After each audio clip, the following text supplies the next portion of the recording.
odayaasha isxaqaamay ee dhinac walba leh iyagana waa mahadnaqaya qolada ka hadashay ama garaadka Cabdullaahi Saleebaan aad baan ugu mahadnaqaya furihii buu ahaa markaanu la hadalay oo nir war nabad baan ka rabnaa sanaag buu anna nabad baan ka rabaa way igu mitashaan dhameeya nabada Sultan Saciidna deewaaba ogeeyeen meesha ku hadlay wuxuu ka hadlay Nairobi isagoo jooga qolada garxis waxay ka hadashay meesha la yiraahdo Hargeysa salaadiinteedii cadda guud u horeeyo haddana cadda guud soo galay una yimid nabadna saasadaan loogu guclay ordin oo loo ordin gaba timaado insha Allah bismillaahi kariimna waxaan rajaynayaa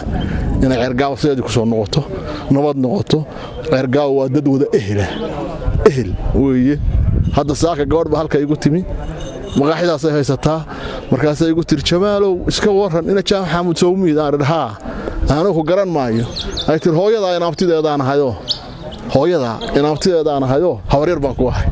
فقول مسوي إسماعيل عبد الحميد مركزتك سياسة سكوة دي هاي سياسة أفرطاش إحدى عبيرود مش وده الجنبة وهذا الكمان تود تشوف تبع سياسة إهلوية ولا ميل أنا كوكلا معرمين مش تجام باي يسوسو إهلوية مركز وحنا هاي نبض أنا تكسرنا وحي دعوات دعين وكتعسيدين الله مدق والله وكتعسيدين تعسيد آد بأنو كتعسيدين الله ونحرسته وحي دنتينا واحد بينا نتشنو أبتيال أنا قد دوا أبتيال شينا لي أحمد وحلينا أبتيال سيدا عنو قاعدتين آد بقوا مهتنتين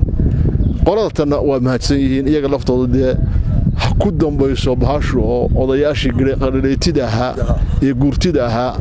ee wax ka xiriir ah maanta Maxamuud Xamuud waa dhinteen ilaahayna waxaan rabnaa in ilaahay cawl khayr qaba uu geliyo meeshoodii agoontiina ilaahay cawl khayr qaba siiyo ilaahay odayaasha u naxariisto ilaahay iyana ku nabada qaada berigii hore waxa dhacday nin walaalkii la dilay oo walaalkiisii kale la dilay oo adeerkii la dilay oo aabihii la dilay baa la yiri wariyaahay diwaan reerkii idinka dhamaa markaas ana xaday laakiin nabad baa ku shaqeynaya hadana waa dhimanaya hadana nabad ku shaqeyn waa dhimanaya waxa jirtay Ismaaciil Xaaji Nuur baan waxaan isugu nimi meesha la yiraahdo Khaliijka Dubai baan isugu nimi dabeedna aniga qolada iyada markaa waxay oran jireen waxa weeye mahamarkii way jabaan qolada mahamarkii oo saaqa markaa lagu sheegay qolada kale waxa loo oran jiray wax jawaan la socda mahamarkii maalintii dambe waxaan wariyaaday wuxuu yiri Ismaaciil Xaaji Nuur markuu qolada isaaq u tago bayraadana mahamarkii waa la socdaa waxa la socotaa qoladii faqashdi waa la socotaa markaasuu yiri wariyaaday dhageysta aniga ilkaha waxa iga riday harti xabada waxa igu dhuftay aan dhultinayo harti maayirka oranay Ismaaciil Xaaji Nuur baa oranaya hadaanan la heshiin oo iyaga raacin oo nabada kala shaqeyn tii waxa ku xigta dhimashada inaan dhinta ku xigtay marka ninka deesaa wuxuu garanayaa baa loo baahan yahay ninka sida wixii wadanka soo maray garanaya joogay anigoo yar oo wax yara oo aan halka joogo baa Jibriil Cali Salaado badsaaba baa ka baxay halka wuxuu u baxay meesha la yiraahdo waxay magaaladii ahayd uu tagi jiray tuuladii looda lagu lisi jiray Muuse Ismaaciil ku deganaa مدرسة واحد مركز واحد شو أسلم إندعس والله نور اللي ورنتي بعد شوكت طيب نتشريل بالسكوري تجي كارجي ولا قاعد إسماعيل حاجة مركز يتم وين واحد شو كان هالكاس شو كان خسر ورنيك عم بتبادلنه ورنيك عم بتبادلنه هذيك بس سوق عاد أنا واحد كينين هالكا كارجي ولا تجي واحد كارجي سوق الشل واحد والله مركز إندعس طيب واحد راحين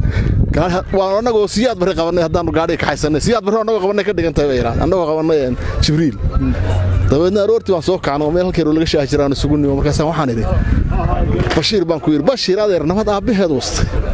waan saaq doonayn baan ku yiri dadka sanka ka marmarinaysa markaas uu yiri hooyada iyo aabaha waxa ku sameeyay gaari yar baad ka sheekeynaysaa gaari yar muxuu yahay gaari yar horta baasha sahan looga soo shaqeeyay ama loo soo maray sidaas ay ahayd halkaas looga soo lugay caasha cali tarninka hooyadii weeye Maxamed Ducaale halkaas ay waraqa ka soo qaadi jirtay odayaashu soo qori jireen way halkaas ka sii qaadi jirtay horta baasha halkaas ay noo soo marnay maanta hadaba maanta hayno aan adkaysanno leeyahay reer sanaago aan adkaysanno wixii ay noo soo marnay dhibta ahayd halkaas ahayd aan adkaysanno aad baa u mahadsan